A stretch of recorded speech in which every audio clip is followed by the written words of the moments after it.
कि रेडर जो है वो शोरूम्स पर अवेलेबल क्यों नहीं हो रही है। और सेकंड हम बात करेंगे कि आपको कौन सी पिक करनी चाहिए, अपनी नॉर्मल मीटर वाली या जो TFT डिस्प्ले के साथ आ रही है वो। TVS की भाई सर्विस इतनी गंदी, इतनी गंदी। हेलो गाइस, मैं मयंक चौधरी और ये है अपनी TVS रेडर 125। अब जैसा कि आप सभी लोगों को पता ही होगा कि जो मार्केट में है वो ऑल न्यू TVS रेडर 125 आ चुकी है, जो कि अपनी TFT डिस्प्ले के साथ आती है। तो मेरे दिमाग में ख्याल आया भाई क्यों ना कंपैरिजन वीडियो ही बना दिया जाए डिटेल में।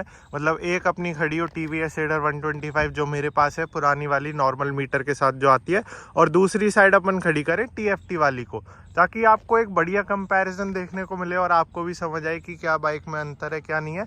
तो इसी के लिए भाई मैंने फ़ोन किया शोरूम पर मैंने फ़ोन किया और पूछा कि सर अवेलेबल है क्या TVS रेडर 125 TFT डिस्प्ले वाली। तो जो मुझे सुनने को मिला वो मैं आपको आगे इस वीडियो में बताऊंगा।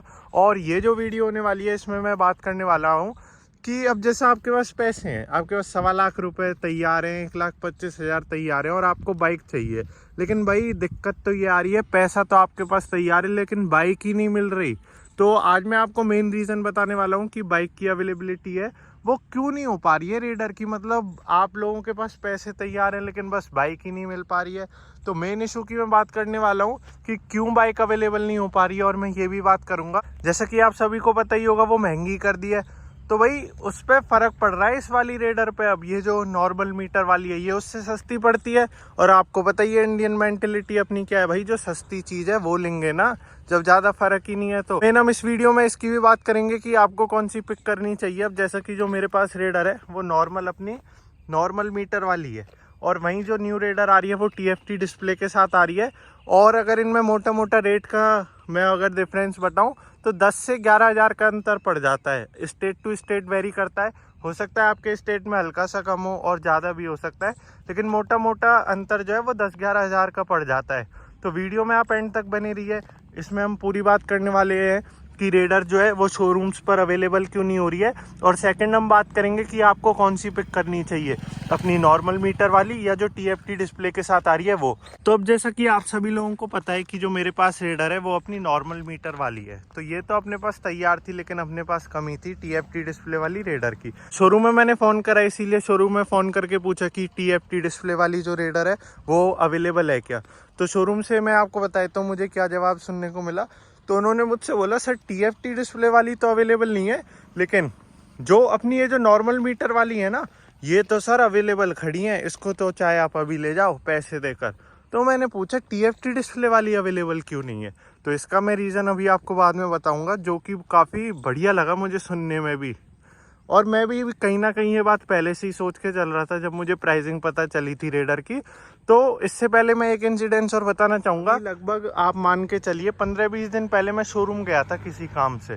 तो शोरूम में मैंने पूछा था GM सर से कि सर अपनी ये TFT डिस्प्ले वाली कब आ रही है, मैं एक वीडियो बना लूँगा। तो उन्होंने मुझे बताया कि मयंक अभी है ना 10 बाइक आ रही हैं अपनी, उसमें से 8 तो बुक हैं, मतलब 8 तो उतरते ही डिलीवरी हो जाएगी और 2 ही बचेंगी। तो बाइक उतर गई थी आ गई थी, जब मुझे टाइम नहीं मिला तो मैंने कुछ दिन बाद फ़ोन करा तो उन्होंने बोला अब तो सब बाइक चली गई हैं।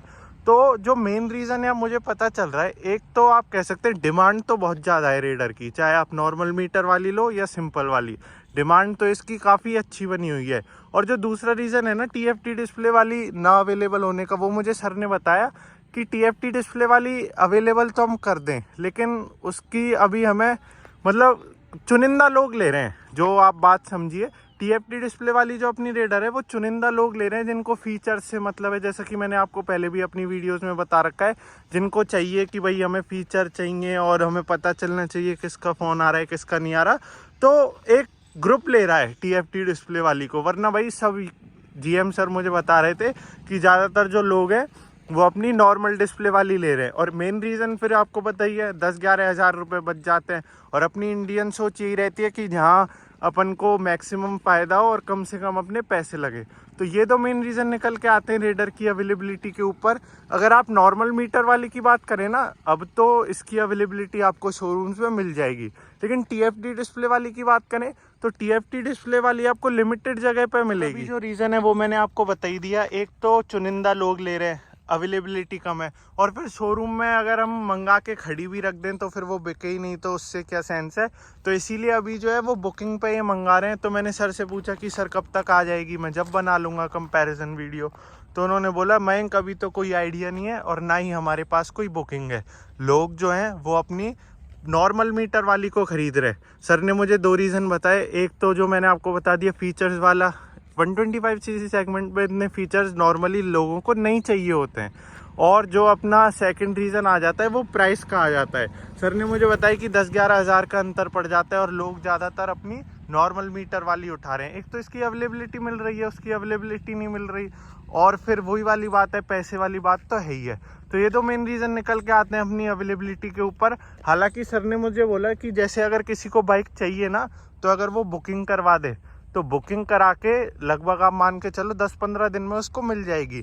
तो वेटिंग पीरियड तो खैर इतना ज़्यादा नहीं है, लेकिन फिर भी मेरा तो यही मानना है कि जब मैं 1,25,000 रुपये दे रहा हूँ किसी को, तो मैं बाइक पहले देखना पसंद करूँगा और उसी के बाद मैं बुकिंग करना आना पसंद करूँगा। हालांकि मैंने तो कई बार देख रखी है, लेकिन जो अपने नॉर्मल कस्टमर रहते हैं उनकी यही मेंटेलिटी रहती है। अगर उनकी जगह मैं भी होता तो मैं भी बाइक पहले देखना पसंद करता, उसके बाद मैं सोचता कि मुझे बाइक खरीदनी है नहीं खरीदनी। अब शोरूम पे ही अवेलेबल नहीं है तो बंदा देखे कहाँ से। तो ये 2 मेन रीज़न अपने निकल के आते हैं कि जो अवेलेबिलिटी है शोरूम्स पे बाइक की वो ऐसे अफेक्ट हो रही है, क्योंकि पीछे से भी प्रोडक्शन जो है वो ओल्ड मीटर वाली का ज़्यादा है और TFT वाली का कम है, क्योंकि सेल ऑटोमेटिकली इसकी बढ़ जाएगी। कस्टमर बेस भी हम देखें 10-11 हज़ार की बात पड़ जाती है, तो ओल्ड मीटर वाली अपनी बिक्री है। और अगर मैं हकीकत बात बताऊं, मैंने अब तक रोड पर TFT डिस्प्ले वाली अपनी आंखों से नहीं देखी, किसी की भी नहीं देखी। मैंने अब तक जो बाइकें देखी हैं वो सिंपल जो है वो अपनी नॉर्मल मीटर वाली देखी है, और मुझे कहीं भी देखने को नहीं मिला कि जो अपनी TFT डिस्प्ले वाली कोई बाइक हो। और फिलहाल ऊपर से जो है वो हेलीकॉप्टर मेरे जा रहा है, आप देख सकते हैं। तो यही कुछ मेन रीज़न निकल के आ रहे हैं जो कि अपने मतलब अवेलेबिलिटी नहीं हो पा रही है। और सेकेंडली अब जो मेन पॉइंट है वो मैं आपको बता देता हूँ कि आपको अपने लिए कौन सी पिक करनी चाहिए। क्या आपको ओल्ड मीटर वाली लेनी चाहिए मेरी तरह, या फिर आपको TFT डिस्प्ले वाली लेनी चाहिए। तो अब अगर मैं बात करूं, जैसे कि आप मेरी नंबर प्लेट देख सकते हैं RJ02BW6000। तो 02 की अगर मैं बात करूं, RJ से अपना राजस्थान और 02 से होता है अलवर। तो अगर मैं बात करूं तो अलवर में ये जो बाइक है अपनी TFT डिस्प्ले वाली, ये 1,25,000 की आपको देखने को मिलती है, और वहीं जो नॉर्मल मीटर वाली है वो देखने को मिलती है 1,15,000 की। तो मोटा मोटा आप देख लीजिए 10,000 का अंतर है।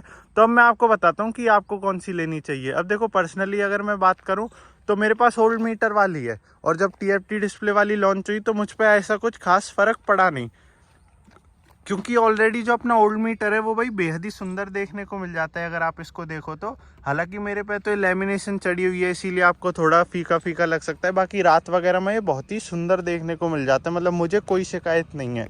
वहीं आप TFT डिस्प्ले वाली की बात करो तो TFT डिस्प्ले हालांकि बहुत अच्छी है, बहुत अच्छे उसमें फीचर्स दिए गए हैं, लेकिन हो सकता है वो किसी के काम ही नहीं आए प्रैक्टिकली।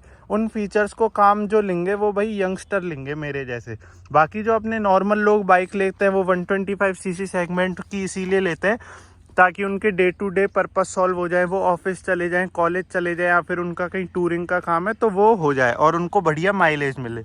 अगर मैं आपको बताना चाहूँगा जो 125cc सेगमेंट के कस्टमर है ना, वो मतलब फीचर से ज़्यादा फोकस करते हैं माइलेज पे कि बाइक की माइलेज कितनी है। तो माइलेज के लिए माइलेज टेस्ट चैनल पे ऑलरेडी डले हुए हैं, और फिलहाल थर्ड सर्विस इसकी हो गई है। थर्ड सर्विस की वीडियो के बाद माइलेज वीडियो भी आने वाली है, तो उसके लिए आप चैनल को सब्सक्राइब कर लें ताकि आपको माइलेज भी पता चल जाए कि जो अपनी TVS रेडर है उसमें हमें माइलेज कितनी की देखने को मिल जाती है। जैसे कि मैंने आपको बताया कस्टमर जो ओरिएंटेशन रहती है वो 125cc सेगमेंट में रहती है, भाई हमें माइलेज ज़्यादा अच्छी मिले, भले ही से एक पल को फीचर्स नहीं हो बाइक में, लेकिन जो माइलेज है वो भाई झिक्के होनी चाहिए ताकि हमें पेट्रोल कम डलाना पड़े।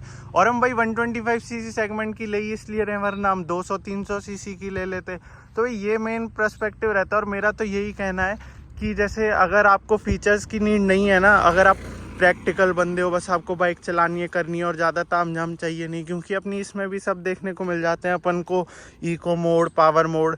बाइक में बस TFT डिस्प्ले का ही अंतर है, बाकी तो सब चीज़ सेम है, डिज़ाइन वगैरह। तो मैं तो यही कहना चाहूँगा भाई एनी डे आप मत जाओ TFT डिस्प्ले वाली के साथ, यही बाइक उठा लो अपनी, क्योंकि भाई आपके 10-11 हज़ार रुपये बचेंगे, और 10-11 हज़ार रुपये के हो सकता है आपका साल भर में 10-11 हज़ार का पेट्रोल भी नहीं डले इसमें, क्योंकि माइलेज इसकी बहुत अच्छी है। आप वीडियो देख लेना माइलेज वाली। तो मेरा तो भाई यही कहना है कि आप 10-11 हज़ार रुपये अपने बचाएं और अपनी जो नॉर्मल मीटर वाली रेडर आती है उसी के साथ जाएं, क्योंकि इसमें कोई कमी नहीं है किसी भी तरीके की। अगर मुझसे भी पूछा जाए तो मैं भी इसी को उठाता और अपने 10-11 हज़ार रुपये बचा लेता। और अगर आपको फीचर्स का शौक है और आप चाहते हो कि नहीं भाई हमें तो फीचर चाहिए, हमें तो पता चलना चाहिए किसका फ़ोन आ रहा है, क्या गाना चल रहा है, तो भाई एनी डे आप TFT डिस्प्ले वाली उठा लो। मतलब 1,25,000 के सेगमेंट में वो जो फीचर्स ऑफर कर रही है ना, वो और कोई बाइक नहीं आपको देखने को मिलेगी। मतलब 1,15,000 में भी आपका फ़ायदा है, 1,25,000 में भी आपका ही फ़ायदा है। तो मेरा तो ये कहना है जो भी आप लोगे ना वो बेस्ट चॉइस रहेगी। मतलब कोई आपको सोचने विचारने की ज़रूरत ही नहीं है। बस ये देख लेना अगर फीचर्स का शौक है तो ही TFT वाली लेना, वरना अपनी ये नॉर्मल वाली उठा लो और 10-11 हज़ार का उसमें बढ़िया पेट्रोल डला लेना। तो यही मेरा कंक्लूजन था, और जल्दी मैं कोशिश कर रहा हूँ कि कंपैरिजन वीडियो भी साइड बाय साइड लाऊं ताकि आपको और अच्छे से क्लैरिफिकेशन आ जाए। तो देखते हैं कब तक शोरूम में बाइक अवेलेबल होती है। जैसी अवेलेबल होती है आपको कंपैरिजन वीडियो भी देखने को मिल जाएगी। जब तक आप माइलेज वीडियो और सर्विस वीडियो इसकी आने वाली है कल, वो भी देख लेना। TVS की भाई सर्विस इतनी गंदी, वो आप कल की वीडियो में ही देख लेना, आपको और अच्छे से समझ आ जाएगा। अभी तो मैं आपको क्यों ही बताऊं। तो ऐसी कुछ ये वीडियो थी। अगर आपको वीडियो बढ़िया हेल्पफुल इन्फॉर्मेटिव लगी हो तो वीडियो को लाइक कर दें। चैनल पर पहली बार आए हैं तो चैनल को भी सब्सक्राइब कर दें। और वीडियो देखने के लिए आपका बहुत बहुत धन्यवाद।